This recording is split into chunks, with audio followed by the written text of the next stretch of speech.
Welcome to Vibe for Five Friday. You guys already know what time it is. You already know it's the best weekend wind down you have ever endured. Man, it's a beautiful day. It's an amazing day. It's a wonderful day. And I just want to get on here and I want to talk to you guys today, man. As usual, I always say I'm not going to keep you guys long, but I'm here. And it was just a message on my heart since I woke up early this morning, and the message said, stop showing up for everyone else and making excuses for yourself. Stop showing up for everyone else and make excuses for yourself. And yeah, I'm going to jump right into it. Usually I talk about the negative and positive balances as part of life. But, a lot of us have been putting everyone else ahead of us. It's like people can have things going on in their life and you would do everything that needs to be done for those people. You'll jump up out your bed. You'll leave in the middle of work. You'll travel across the country.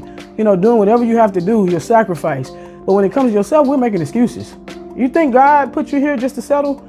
You think God put you here just to uproot your life for everyone else but not do anything for yourself? God promised you abundance. And that abundance lies in that gift that you have. Just think about it. Every day you're teaching your kids, you can be anything, you can do everything. But then they look over and they see you just settling. They see you working hard. They see you, grinding. You're teaching them the work ethic. You're showing them things they're supposed to do. But every day they hear you talking about what you'd rather be doing. They see you with your gift, and they see you using that gift, and they see, it's making you smile. They see it's making you happy. But you're making excuses. I had kids or whatever, and this and this and that, and I have to put them first, and I have to do this. God didn't put you here just to be mediocre and settle. All right, so how can you just sit there and how can we just tell them these things that they can do these things, but then yet we live our lives as if we are in fear, as if this is it. This is all that I have to look forward to. And I'm just talking about it and I'm not putting the action forward. So whatever that thing is, and I don't know, this message is for somebody, whatever it is, man, you are capable, you are ready, and you can make it happen. You are capable, you're ready, you can make it happen. You're capable of all the things you think you're capable of and so much more. All right, so that just hit me. Stop putting everybody ahead of yourself. And half the time we putting people ahead of ourselves that wouldn't, step out on a limb for us. They wouldn't even put themselves on the line for us like that at all. You've probably been in a situation where you've needed people like they've needed you and no one showed up. Trust me, remember those times when that car broke down? When that car needed some work and you needed those rides and no one was available to pick you up and no one was available to help you? Trust me, I know, I've been there. I used to have to take Uber sometimes because, I didn't have any other way. So yeah, stop showing up for people more than they show up for you. And my grandfather told me this one time, but I have the heart of God. And he said, never do anything for anyone that they wouldn't do for you. All right, so when I'm speaking to you guys, I'm not just speaking to you guys, I'm speaking to myself too. I said I'm gonna stop showing up for people who don't show up for me or who are not putting in the effort to show, we in the same race.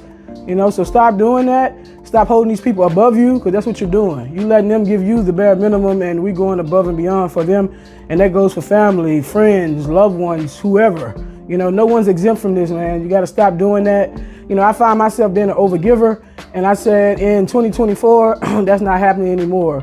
I'm going to give to who I'm supposed to give to. I'm going to help who I'm supposed to help, who won't help. Other than that, I'm going to fall back. I'm going to stop doing that. And anybody who's being honest can attest to, there's never been a person who I've been around that I didn't try to help elevate to another level. I didn't try to, put myself out there more to help push them to another level.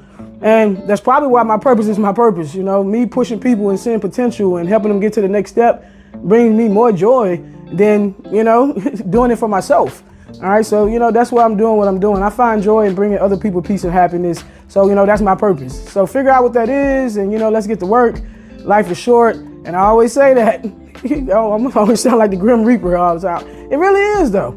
It don't matter. Death doesn't have any age limit on it or whatever. We wouldn't put here just to walk around here just to go to work and barely get by, living check to check.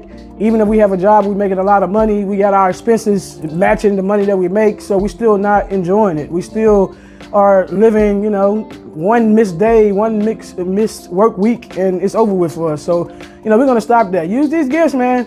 Use these gifts. If you always in your room and you like to crochet in your spare time and you make these handmade things and, they're amazing and they're great, it's time to put it out there. Start from where you are. Start from where you are. You don't have to have $1 million. You don't have to have access to all the resources and all the steps or whatever. Start from whatever level you are. Do what you can do with what you have, but start putting yourself first. Start putting yourself first, man. That's going to be the best example to give your kids. Okay? I hope you guys tuned in to this week's episode if you haven't. Oh my God, I went there. I went to psychology on that one. And if you haven't taken the time to stop and go listen to that, the play on ego, you know, we all think ego is bad and I live in my ego and I exist in my ego. But, you know, I found out that, you know, ego is good and ego is necessary. It's just that you have to learn how to balance it. And that is the best breakdown of how that happens. Go check that out. I even talked a little bit about narcissists and narcissism. And you might want to check that out if you are a narcissist or you know one. But the next week's episode is probably going to be me diving into narcissism in a different type of way. Not really condemning narcissists, because I believe deep down inside, you know, they aren't responsible for the way they are, but they are responsible for changing it. They are responsible for being aware of the things they do and the hurt they project and the energy that they pull from people. And I'm not going to get into that. I'm going to save it for the episode. But I hope you guys dive in, man. Of course, you already know what happened to you. You just got stroked up.